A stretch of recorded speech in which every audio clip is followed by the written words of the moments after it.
Muito boa tarde, então, a todos os presentes aqui com a gente nessa tarde. Muito contente pelo painel de educação, estar fazendo essa abertura desse momento aqui na Wikicon, na Sala Esmeralda. Meu nome é Rafael Guidini. Eu sou professor da Rede Estadual de Santa Catarina, sou professor de Geografia lá na rede, e hoje eu vou estar compartilhando aqui com vocês um projeto que nós temos realizado com o Wikidata, envolvendo educação e envolvendo escolas no Brasil.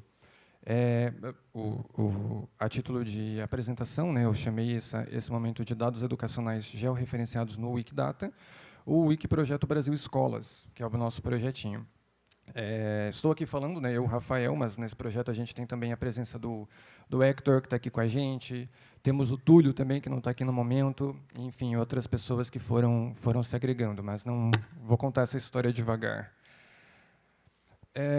Então, da onde que veio essa ideia, né, do Wikiprojeto Brasil Escolas?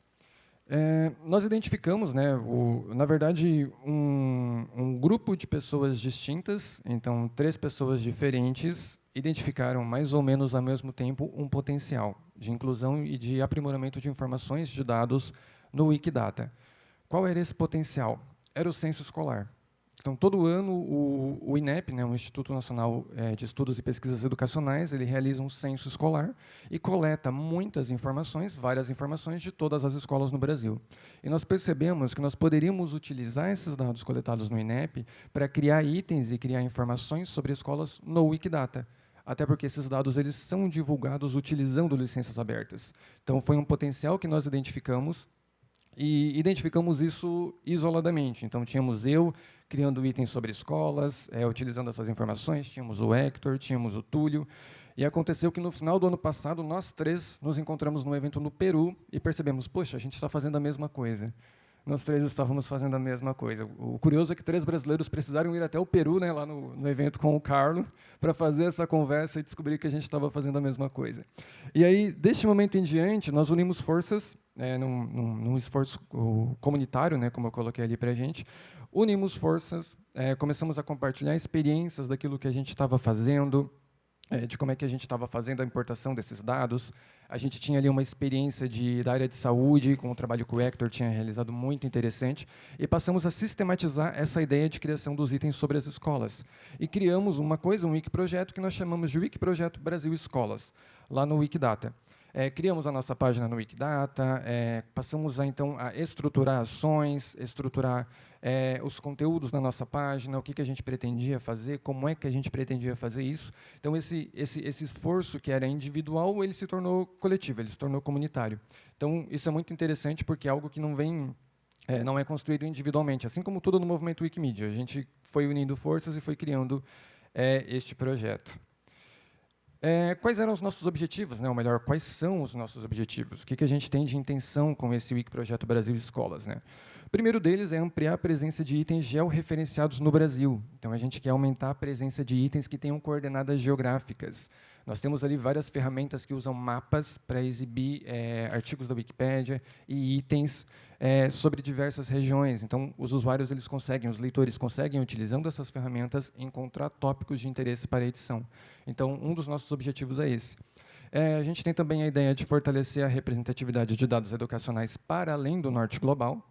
Nós temos ali mais ou menos 600 mil escolas no Wikidata, e dessas 600 mil escolas, apenas 8,5 mil eram escolas brasileiras, e dessas 8,5 mil, cerca de 8 mil foram criadas por 2 pessoas, em 2 ações em específico. Então, o número orgânico mesmo eram de 500 escolas. Então, o universo do censo ele passa de 150 mil escolas. Então, era um universo muito pequeno que era representado no Wikidata. E a gente tinha essa intenção de trazer escolas além do norte global, além da Europa, além da América do Norte. Também garantia interoperabilidade entre bases de dados oficiais e o Wikidata. Então, a gente queria que os dados disponíveis pelo INEP pudessem ser usados no Wikidata. Para isso, a gente inseriu uma propriedade com o identificador do INEP lá no Wikidata, que é o código INEP. Assim, a gente consegue vincular e entender qual escola que o INEP está falando, a qual item ela se refere no Wikidata. Então, esse era um objetivo que nós tínhamos também. além de valorizar a diversidade das instituições escolares brasileiras. Então, escola não é toda igual, não funciona da mesma maneira. A gente tem educação regular, temos jovens e adultos, temos educação indígena, quilombola. Então, a gente queria trazer essa diversidade para o Wikidata e mostrar que o Brasil tem toda essa diversidade no setor educacional. E também facilitar o acesso ali a dados sobre a infraestrutura escolar. Então, trazer ali qual escola tem ou não tem acesso à internet, tem ou não tem água potável, tem ou não tem energia elétrica. Tá? Aqui eu trouxe a título de exemplo, né, só uma estatística, né, para a gente entender qual que é esse potencial do censo escolar. Eu trouxe aqui um exemplo da região norte. A gente tem aqui a quantidade de objetos espaciais que nós tínhamos por estado. O que a gente entende por um objeto espacial? São itens no Wikidata que têm coordenadas geográficas. Tá? Deixa eu até virar para conseguir ver aqui melhor. Por exemplo, ali na região norte, nós tínhamos 13 mil itens no Wikidata com coordenadas geográficas. E se nós fizéssemos a importação de todas as escolas da região norte, nós teríamos mais 22 mil itens no Wikidata com coordenadas geográficas. Mais 22 mil novos objetos espaciais, que é a nossa última coluninha que está aparecendo ali. Ó. Esse valor de 164% que aparece para a região norte, significa que nós conseguiríamos aumentar em 164% a quantidade de itens georreferenciados na região norte, se importássemos itens sobre escolas, informações sobre escola. Então, esse é o potencial que a gente conseguiu ir identificando com os dados do censo. Eu trouxe aqui a região norte, mas em outras regiões do país o cenário não diverge. Assim, de todos os estados brasileiros, apenas 3 têm um índice de crescimento menor do que 100%. Então, apenas em 3 deles nós não conseguiríamos dobrar esse valor. Então, é um potencial bem interessante. E por que a gente trabalha com escolas? Né? Por que a gente quer tanto trazer esses dados do INEP?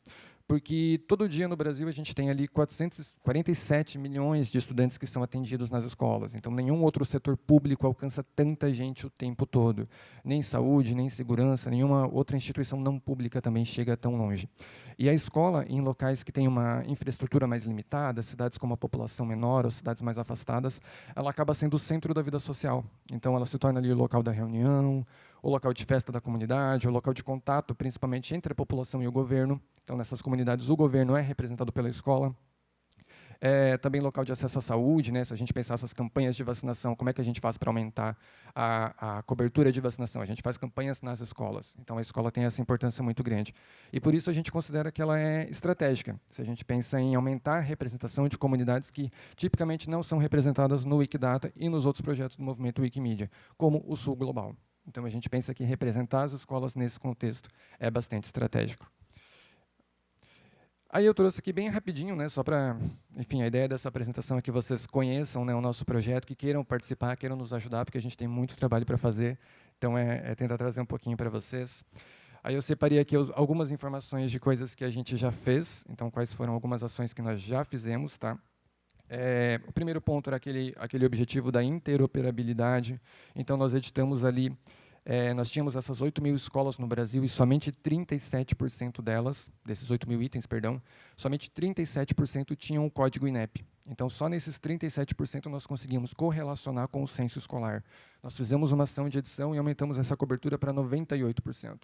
Então, de todas essas escolas, essas 8 mil escolas que existiam no Wikidata, em 98% nós conseguimos correlacionar com o censo e agora aprimorar as informações a partir do censo.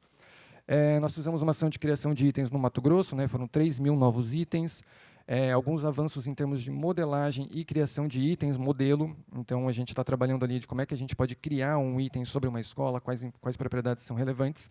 E também criamos listas de edição. Então, são sugestões de edição para as pessoas que quiserem auxiliar no projeto. Então, a gente tem listas por estado, temos listas por temas.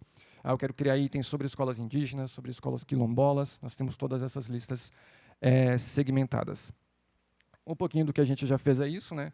Trouxe um mapinha aqui para ilustrar para vocês. A gente tem o estado do Mato Grosso. Cada pontinho vermelho desses é uma escola presente no Wikidata.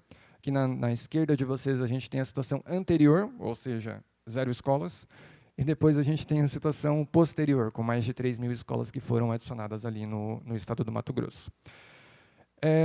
O que a gente está fazendo nesse momento, né? Qual que é o nosso gerúndio, né? O que está acontecendo, o que a gente está fazendo nesse momento.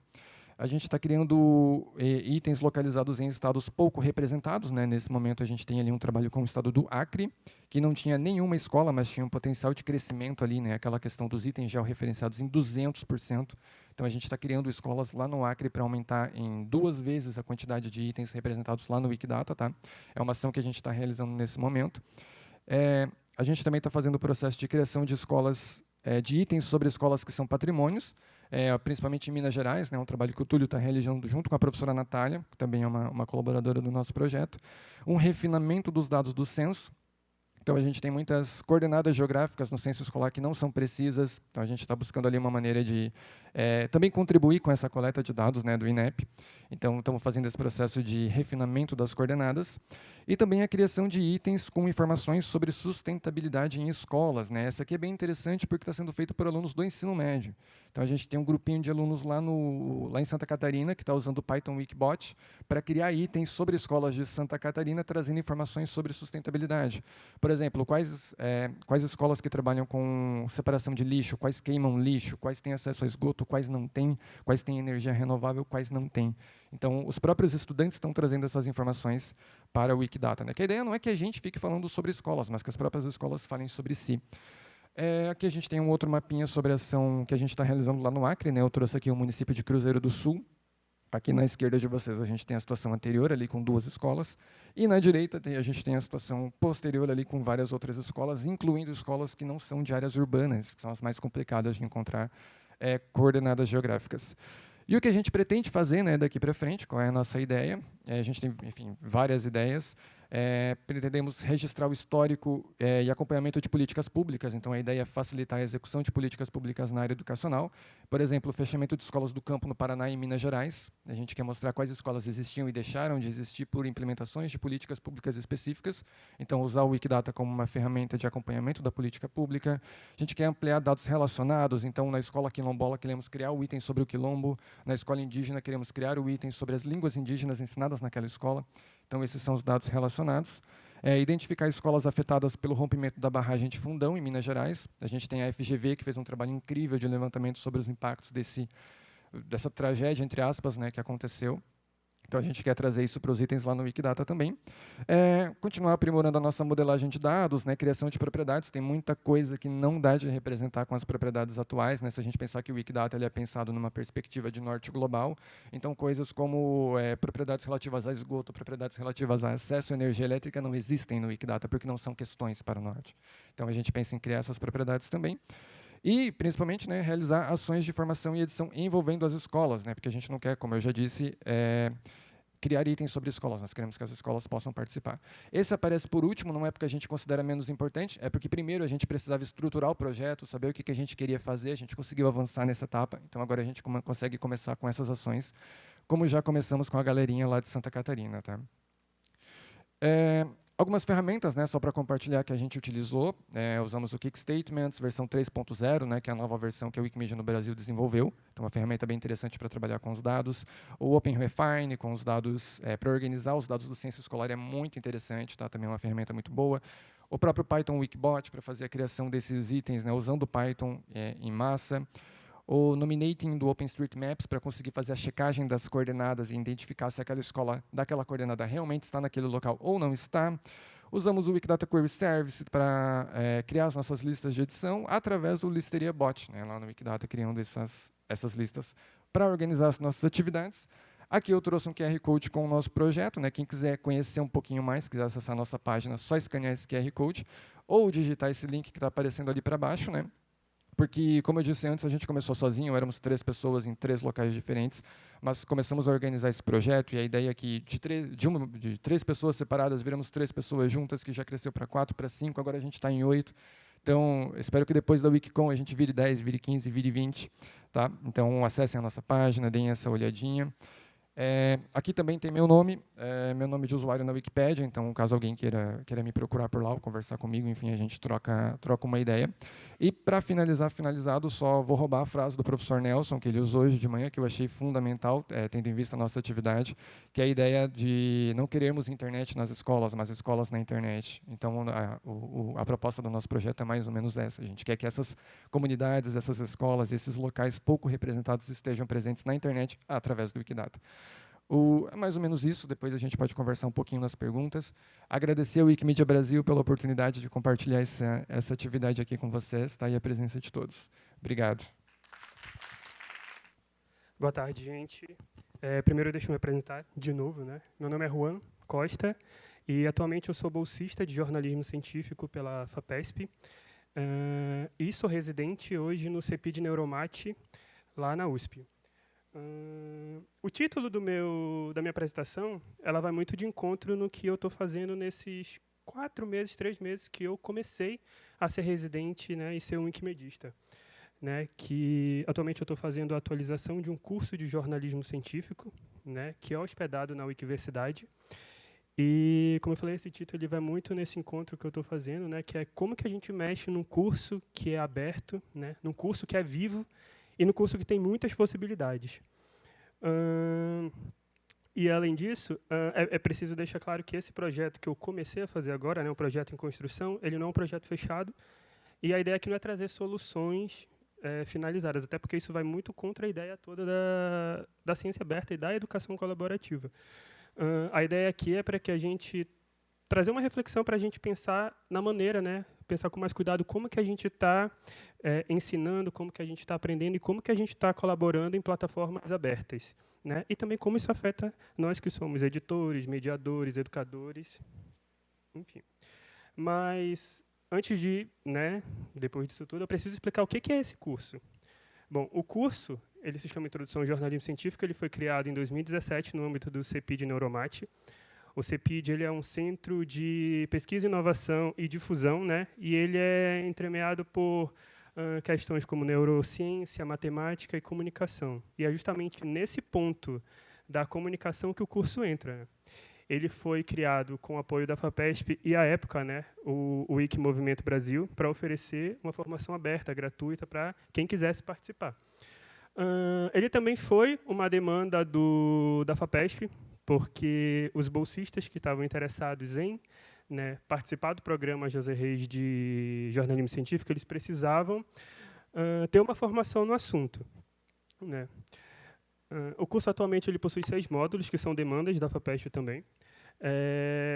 Módulos temáticos, né? E tem vídeos, quizzes, podcasts, e ele é voltado para qualquer pessoa que quiser. Entendeu? Inclusive vocês, se vocês estiverem interessados, não precisa ser formado em jornalismo, nem nada. Ele é um curso bem amplo, né?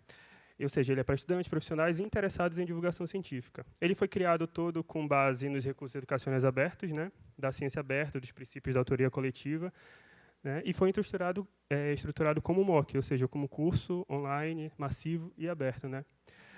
E a plataforma que a gente hospedou ele foi a Wikiversidade, né? Que é um ambiente mantido pela Fundação Wikimedia justamente com essa função, né? De ser acessável por qualquer pessoa que queira aprender, ensinar, contribuir com conhecimento em conjunto.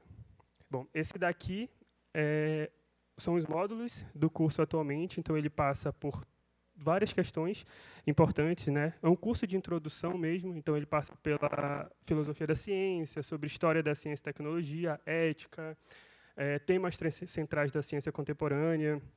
Esse módulo 5, que eu vou já falar sobre ele, porque ele é o objeto, ele é por onde eu estou começando a fazer essa atualização desse curso. E o módulo 6, que é uma coisa mais prática para finalizar esse curso de introdução. Bom, antes de eu começar todo esse exercício de atualizar esse curso, eu precisava fazer um diagnóstico, né, para saber como é que ele estava. E por isso eu comecei a fazer o curso como aluno, né, conversei com alguns ex-alunos também. E o que a gente percebeu diante desse diagnóstico é que é um curso muito bom, do jeito que está agora, né? Mas ele carece de alguns ajustes e de algumas atualizações, como eu falei, né? Ao longo do tempo, o curso ele recebeu colaborações diversas. Ele foi construído a muitas mãos, entendeu? E mãos muito boas, diga-se de passagem. Mas, quando a gente tem muita gente escrevendo, né, como tem múltiplas pessoas escrevendo, embora muito valiosa a contribuição dela, isso gera alguns desequilíbrios na própria estrutura do curso, né, na própria estrutura de como o aluno ele vai percorrer, fazer o percurso dele de formação. A gente identificou que há muita diferença de fluidez entre os módulos, né, na própria atualização do curso, e também na mediação com o aluno, né? Como que a gente vai conversar com esse aluno? Apesar de ser um curso de uma plataforma aberta, como que a gente vai conduzir isso, ajudar o aluno a se conduzir nesse curso, né? E o que a gente percebeu também é que o curso ele carece de uma unidade editorial, né? Ou seja, todos os módulos precisam conversar entre si, né? E também melhorias na linguagem, né? Na estrutura dos conteúdos, na atualidade, na interatividade e na conectividade pedagógica. E o grande problema que a gente se encontrou justamente foi como que a gente garante essa coesão pedagógica, né, e uma experiência formativa eficaz dentro de um curso aberto, dentro de um curso onde a pessoa pode escolher o percurso que ela quer fazer. Para começar esse exercício mesmo de atualização, a gente escolheu o módulo 5, né, que ele justamente aborda um dos temas mais complexos, talvez com as conversas que eu tive com os ex-alunos, é um dos módulos mais complexos que tem, que fala sobre o financiamento da ciência, né, e do contexto da pesquisa no Brasil. Ele é um conteúdo muito desafiador, porque justamente ele tem muitos termos técnicos, muitas siglas, e para alguns alunos isso pode ser até um empecilho, não de entendimento, mas até de envolver o aluno naquele curso, dele querer continuar fazendo o curso, entendeu? A gente identificou também a necessidade de tornar o material mais acessível e envolvente, né, facilitando a compreensão dos conceitos, ou seja, fazer um texto que não seja só um texto bruto, direto, informativo, mas um texto que envolva o aluno, que converse com ele. E por isso que a gente escolheu ele, né, para implementar e testar essas estratégias de curadoria pedagógica, né? E é isso. Bom, aqui são os fundamentos teóricos da atualização, porque apesar de toda essa ideia, precisa ter um fundamento, né? Onde que eu vou basear esse curso, né? Essa atualização do curso? E para isso, toda a ideia é basear nesses 4 pilares, né? Que é o conectivismo, a partir do Siemens e do Downes, né, o aprendizado como rede de conexões distribuídas, ou seja, aquilo que a palestra da manhã também falou, conectar as pessoas, né, fazer com que criem-se redes de colaboração e de aprendizagem. A cultura participativa, a partir do Jenkins também, né, com o engajamento do usuário, para ele não ser só o receptor do conteúdo, mas também para ele ser coautor, para ele ser co-criador do que está sendo feito ali. A questão da inteligência coletiva também, a partir do Pierre Levy, né? Ou seja, a questão do saber compartilhado, dinâmico, construído coletivamente. E, claro, a partir dos recursos educacionais abertos e do Wikelearning, né? Com a ideia de ser um curso aberto, ser um curso acessível, ser um curso gratuito, ser um curso colaborativo. Outro ponto também que, nesse pouco tempo que eu comecei a fazer o estudo para fazer essa atualização, foi a questão da curadoria. Porque a ideia inicial, quando eu comecei a fazer, eu achei que eu ia pegar os conteúdos novos, escolher conteúdos novos e colocar na plataforma. Mas depois eu fui descobrindo que isso vai muito além disso, né? Por isso que eu falo da curadoria, que ela é mais do que organizar conteúdos, ela é mediar o percurso de aprendizagem do aluno. Não é só colocar conteúdos novos, é colocar conteúdos que conversem e que guiem o aluno, que ajudem ele a se guiar dentro da plataforma da Wikiversidade, né? Envolvendo escutativa, escolhas didáticas para engajar e facilitar a compreensão. Ou seja, toda a ideia dessa atualização é que o aluno ele possa começar por onde ele quiser nesse curso. Se ele quiser começar pelo módulo 5, ele vai começar, mas o texto do módulo 5 vai conversar com o texto do módulo 1, que vai conversar com o texto do módulo 3, que vai conversar com o texto do módulo 2. Ele vai escolher esse percurso, mas nós precisamos ser esse fio condutor. É por isso que eu falo da curadoria, né, como prática pedagógica mesmo, não só como organizar conteúdo. Porque, afinal, o curso ele funciona como um organismo vivo, né, que ele vai evoluindo constantemente com a colaboração desses alunos, mas ele precisa de atenção contínua, de revisões e de adaptações, né? Passa aqui. Isso daqui é só um pequeno trecho já da atualização que eu estou fazendo, só para vocês terem uma ideia do que eu estou fazendo mesmo. Esse aqui é uma versão original. Eu sei que está um blocão de texto, mas eu compartilhei a apresentação pelo Wikicommons e depois, se vocês quiserem, é só baixar e acessar todos os links. Mas esse aqui é um texto. Primeiro, deixa eu explicar. Eu não estou falando que os textos antigos eles são ruins, nem nada. Pelo contrário, eles são textos muito bons. Inclusive, o curso, se vocês quiserem fazer depois, vocês vão ver, ele é um curso muito bom. A questão é só atualizar essas questões pequenas, de linguagem, de percurso pedagógico. O primeiro texto ele é um texto informativo, bem escrito, direto, e é um texto, mas ele é um texto muito bruto, entendeu? Você vê que ele vai lançando as informações de uma forma muito direta. O segundo, na nova versão, a ideia é envolver o aluno, é quase como se fosse uma conversa com o aluno. Entendeu? Não de forma infantil, mas uma forma que vai envolver ele e vai fazer ele querer continuar e começar a fazer perguntas ele mesmo sobre o curso. Entendeu? E aí gerar toda a questão de como que ele pode contribuir para melhorar isso tudo. Enfim, só para finalizar, trazer um pouco das reflexões que eu tive nesse pequeno percurso, né, de atualização do curso. A reformulação do módulo 5 ela tem sido uma experiência muito rica de aprendizado, principalmente para mim, né, porque eu sou jornalista de formação e eu estou tendo que revisitar vários conceitos que eu aprendi durante uma graduação, durante o mestrado, e também aprendendo coisas novas, né, por exemplo, formação pedagógica, como fazer uma linguagem mais acessível, né, e também trazendo essa importância de equilibrar abertura e organização. Porque a gente não quer deixar um curso engessado, onde a gente vai dizer o que o aluno tem que fazer. A gente quer ser o fio condutor que vai ajudar ele a escolher a melhor maneira de percorrer o curso. Entendeu? Mas, para isso, precisa ter conteúdos lá que sejam envolventes e que façam ele querer continuar. Porque não basta ser aberto, né? Como eu falei, precisa ter esse fio condutor, uma direção que una diversidade, acessibilidade e coerência pedagógica. E a ideia com esse módulo 5 é justamente a gente ver essa experiência, ver o que funciona e aplicar isso para os outros módulos, né? Essas aqui são algumas referências que tem o link, né? Depois, se vocês quiserem acessar também, é só pegar. E quem quiser também participar do curso, fazer o curso, lembrando que ele é gratuito, ele também dá o certificado no final, tem o QR Code ali, e também tem o link depois, quem tiver acesso à apresentação, é só clicar. E é isso, gente. Muito obrigado.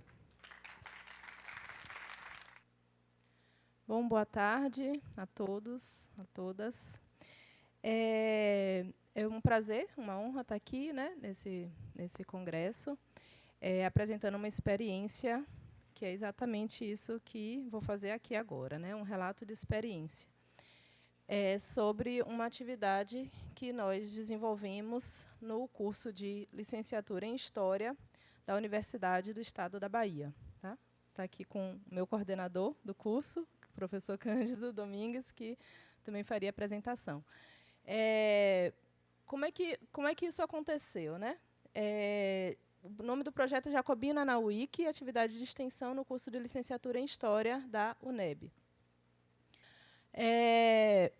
Na verdade, essa proposta ela surgiu como uma demanda, né, de curricularização da extensão, que é uma demanda que está colocada pelo Ministério da Educação desde 2018 e que coloca os cursos de graduação nessa necessidade de ofertar 10% da sua carga horária de curso em projetos de extensão universitária.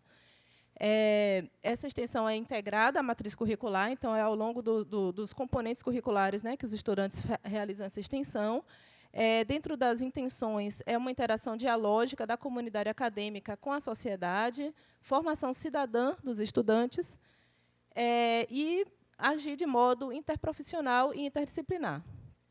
Então, nós, de forma bastante inovadora, né, porque no curso de História isso foi muito diferente, né, foi uma ideia que nós fomos abraçando, e, de repente, isso chegou, mas depois, com a oportunidade, eu vou falar sobre justamente esses desafios, né, da gente ter um corpo docente muito analógico.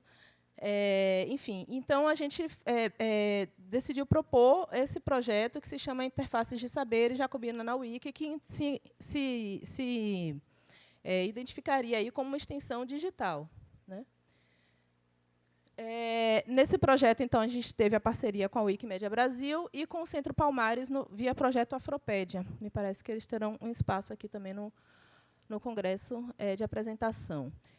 5 eixos do conhecimento foram contemplados, então, muito diversos, aí, de fundamentação teórica e metodológica em história, a história do Brasil, a história da América, África, conhecimentos pedagógicos. 200 horas de extensão foram realizadas. A intenção era usar a bibliografia do próprio curso, né, junto com TCCs, artigos e teses, enfim. Né, bibliografia vasta e geral. E, sim, né, vou falar aqui mais abaixo exatamente para o que isso tudo. Né, e para a realização para publicação, perdão, de verbetes. Então, a gente utilizou as plataformas da Wikipédia mesmo, né, que é a enciclopédia, o Commons, que eram das imagens, e também a Wikiversidade. A gente acabou utilizando criando, né, 2 páginas na Wikiversidade. Mas o que nós fizemos ao longo desse percurso, então, está tudo muito recente também, né? Desde de fevereiro, mais ou menos, a gente iniciou o planejamento da atividade para a realização em maio da Editatona, que foi justamente uma semana inteira dedicada a essa publicação de verbetes, carregamento de fotos, e etc. Aqui está um pouco, né, da atividade realizada. Então, tivemos uma mesa de abertura com a Wikimedia, que esteve lá na UNEB, em Jacobina, também o Centro Palmares, via o projeto Afropédia, e nós do Colegiado de História. A atividade envolveu cerca de 100 estudantes, a gente conseguiu garantir 93 editores, né, inscritos no dashboard Interfaces de Saberes. Houve uma integração com a Editatona também da Afropédia, chamada Balaiada. Cerca de 70 verbetes, a gente está chegando a esse número aí, são criados ou editados nesse processo. Né? Aí está uma imagenzinha da sala do Laboratório de Informática, né, no dia da Editatona. 42 desses verbetes foram ligados à história de Jacobina e região. Ótimo, né? Essa foi uma das intenções maiores do projeto. Mas não se limitou a isso. Na verdade, como eu mostrei antes, tiveram áreas do conhecimento aí mais vastas. Né? Então, tivemos verbetes vários, né, ligados à história da América Latina, à filmografia, à África, à história econômica, enfim. E também 1.101 fotos carregadas no Commons, então, da região, né, de Jacobina, sobretudo via passeios fotográficos que a gente realizou, e 2 páginas da Wikiversidade criadas. Né? Aqui também mais algumas imagens da dinâmica lá, realizada na UNEB. Aqui a alegria da publicação dos verbetes, né? Eu acho legal mostrar, porque houve um envolvimento muito grande. Assim, a gente está falando desses 93 inscritos no dashboard, mas é um número, na verdade, de incluídos, né? De inclusão digital mesmo. Né? Pessoas que não tinham esse contato, não tinham nem conta na Wiki. Aí, na realização dos passeios fotográficos, houve bastante envolvimento também. Né? Foram várias regiões da cidade e do entorno que não eram conhecidas, né? Ou, às vezes, eram conhecidas, mas não eram importadas, né? Relevadas, que é uma das questões interessantes desse projeto, né? A criação da relevância de conteúdo, de histórias, né? De locais. Aqui algumas imagens das ruínas ferroviárias, das igrejas, né, também centenárias que tem lá.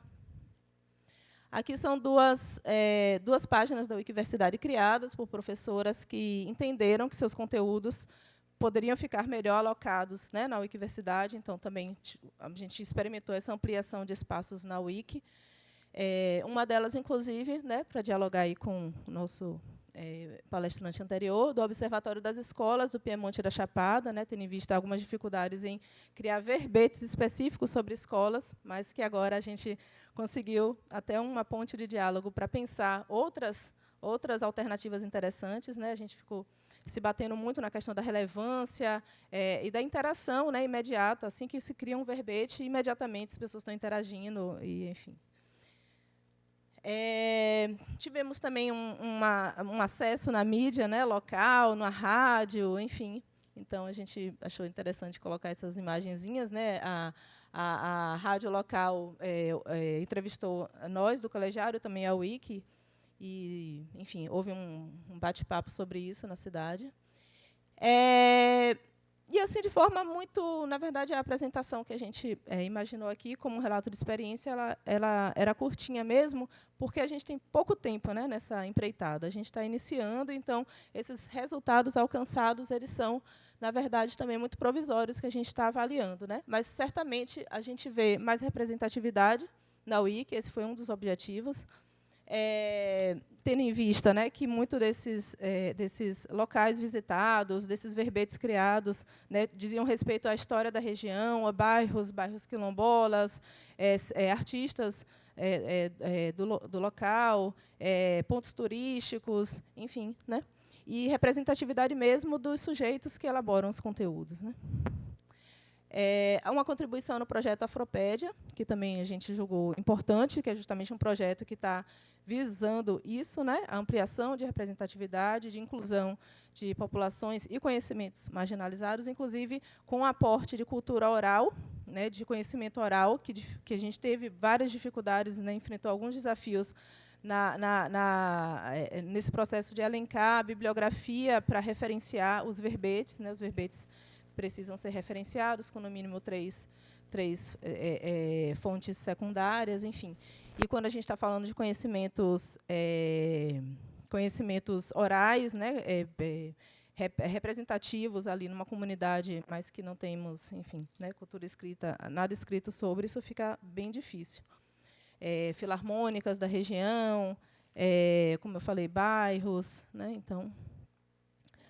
Contribuição ou ampliação da cidadania digital, isso daí foi imenso, né? Foi assim uma virada de quase 100%, né? Quase todos os estudantes que ali estavam nunca tinham tocado na Wikipédia, trabalhavam ainda com a ideia, né, de que era um conhecimento pouco confiável, pouco seguro, e aí, de repente, como é que eu estou produzindo aquele conhecimento para ali, né? E aí, na hora de produzir também, né, eu terminei anotando mais essa coisa dos desafios, porque eles estão sendo construídos, né?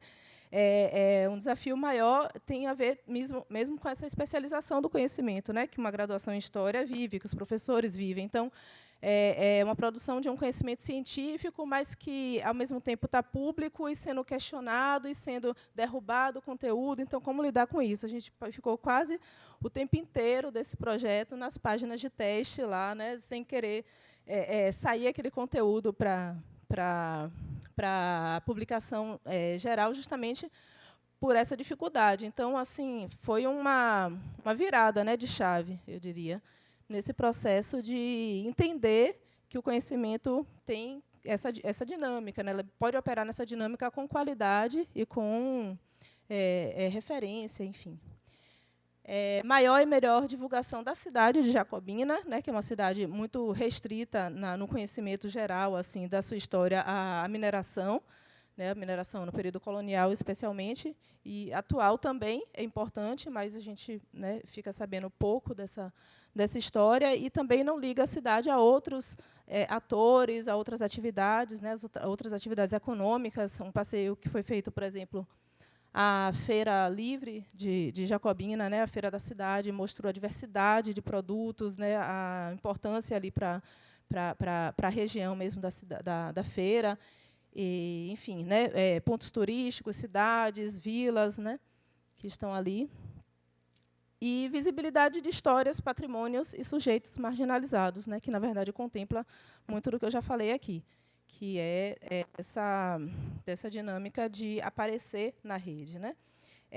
Creio que outra dificuldade, digamos, né, outro desafio que a gente vem enfrentando tem a ver com a ideia da relevância, né, se confundindo com importância. Então, a gente o tempo inteiro ficou discutindo muito essas questões de quais verbetes valeriam a pena estar lá, né, quais deveriam ser melhor editados, quais deveriam ser parte de um outro, enfim. E aí, a partir daí, também descobrindo outras plataformas Wiki que fossem talvez mais interessantes para a divulgação. Aqui está uma fotinho também do nosso colegiado, do corpo docente envolvido, né? Foram 9 docentes, 11 componentes, um pouco do alunado também envolvido.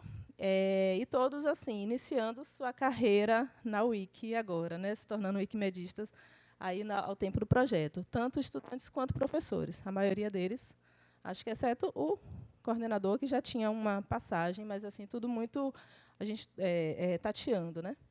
É isso. Obrigada. Boa tarde. Bom congresso. Boa tarde, meu nome é Marcela, eu faço parte do Legal Fronts, do Observatório de Educação Digital, e minha pergunta é para o Juan? Rafael, desculpa. Rafael, nos dados georreferenciados que vocês coletaram e colocaram na plataforma, tem dados sobre educação digital, especificamente quais escolas implementaram, porque isso nos interessa muito no Legal Fronts. A gente tem alguns dados não relativos à educação digital, mas principalmente ao acesso à internet. A gente tem, nos últimos anos, uma série de políticas públicas no Brasil. Por exemplo, o PDDE Escola Conectada, que é o programa Dinheiro Direto na Escola, voltado especificamente para fazer com que as escolas tenham acesso à internet, mas é um dado assim muito limitado. Ele fala, inclusive, não conseguimos perceber através desse dado se a escola tem ou não tem acesso à internet, porque fala sobre acesso a rede sem fio, fala sobre acesso a computadores conectados entre si, mas não dá para entender se essa conexão entre si é uma conexão com a internet também. Então, existem algumas informações, mas é uma informação bem limitada. Especificamente sobre educação digital, não está presente no censo. Pelo menos não no censo no censo escolar, né, que é o que a gente utiliza. Olá, boa tarde a todas e todas. Uma pergunta direcionada mais para o grupo, em relação à educação. Eu sou Antônio Laranjeira, sou aqui de Salvador. Sou jornalista, na verdade, membro da comunidade OpenStreetMap. Pode parecer estranho, mas a maioria na comunidade OpenStreetMap é bem plural mesmo, faz várias coisas. E a minha dúvida vai mais direcionada assim para todos, porque na fala de todos eu acho que contempla um pouco essa coisa do como que vocês, se vocês tiveram nesse processo de vocês alguma relação com mapeamento colaborativo. Isso porque hoje em dia tem algumas ferramentas até para o próprio WhatsApp, que você pode até tomar como nota, que é o Chat Map, que é uma ferramenta que você pode criar um grupo no WhatsApp, baixar os dados dele e depois arrastar, drag drop mesmo, arrasta e solta para a plataforma e faz um mapa de fotos. Então, às vezes, você já tem uma base, inclusive, com Commons, enfim, uma série de licenças livres que pode operar ou interoperar com mapas. Então, é só uma dica de que toda foto tem uma localização e talvez... Enfim, isso já tenha cruzado o caminho de vocês, mas é uma dúvida, é uma pergunta. Minha experiência com o mapeamento, esse tipo de mapeamento, eu acho que é o grande problema atual que a gente está tendo nesse curso, que é como que a gente vai pegar esses dados, sabe? Porque todos os alunos do curso, eles colaboram, entendeu? Todos estão ali colaborando, só que a própria estrutura da Wikiversidade, ela deixa muito confuso a forma como a gente vai ler aquelas contribuições, entendeu? E essa é a única coisa que eu posso falar da minha experiência com esse tipo de mapeamento, porque é uma das coisas que a gente está quebrando a cabeça para ver como que vai otimizar isso, até para os próprios alunos verem o que os outros estão fazendo ali, entendeu? Porque quando eu fui conversar com os alunos que já fizeram o curso, a maioria da crítica deles é isso, eles não conseguem ver o que os outros alunos estão fazendo de uma forma eficaz, não que não esteja lá, porque está lá os dados, só que eles não conseguem ver de forma eficaz essas contribuições. E esse é um dos próximos planos da gente resolver esse quebra-cabeça de como que a gente vai deixar isso mais eficaz para tornar isso mais, como eu falei, né, envolvente para todo mundo e todo mundo conseguir fazer uma formação boa. Na verdade, eu não tenho muito como lhe responder. Não sei se Cândido, meu parceiro aqui de apresentação, teria. Eu acho que isso segue como uma informação nova, né? Fizemos todo o processo do carregamento das imagens, assim, com as coordenadas geográficas, com a categorização e tal. Mas, pelo que eu entendi, você fala de algo que reúne muitas produções daquele mesmo espaço, né? E aí isso não, assim, vou me inteirar melhor. A gente tem, no caso do Wikiprojeto Brasil Escolas, a gente tem a intenção de realizar atividades em que as escolas criem esses dados no próprio Wikidata. E, especificamente, eu sou professor de geografia, né? Não lembro se eu falei isso na minha apresentação, mas eu sou professor de geografia, então o tema da georreferenciação e desses dados é muito caro para mim. E dentro da geografia, a gente tem esse grupinho de alunos ali de Santa Catarina, que são meus alunos do ensino médio, da disciplina de geografia. E nessa criação de itens sobre as escolas em Santa Catarina, envolvendo a sustentabilidade, o nosso produto final, depois que a gente inserir esses itens lá no Wikidata, vai ser a criação de mapas demonstrando quais são as regiões de Santa Catarina onde, por exemplo, as escolas não têm acesso a esgoto, ou quais são as regiões onde elas não têm acesso à internet, ela não tem acesso à internet, a coleta de lixo, etc. Então, nesse processo ali, usando algumas ferramentas do próprio movimento, como as core services e etc., a gente quer criar mapas para representar essa informação, até para trabalhar conceitos de cartografia e de mapeamento colaborativo. Isso do ponto de vista das atividades. Agora, do ponto de vista do OpenStreetMaps, que é um outro lado, a gente sempre teve a intenção de trabalhar junto com o OpenStreetMaps, até porque o Túlio, que faz parte do nosso projeto, ele é não sei como chama, a gente chama de wikimedista. Quem está na Wikimedia, não sei do OpenStreetMaps, qual que é o termo, mas ele está lá assim, há 10 anos, mais tempo, atuando com o OpenStreetMaps. E a gente tem a intenção de trazer esses dados para o Wikidata e depois ajudar a melhorar os mapas do OpenStreetMaps. Então, criar essas escolas lá também e inserindo essas instituições.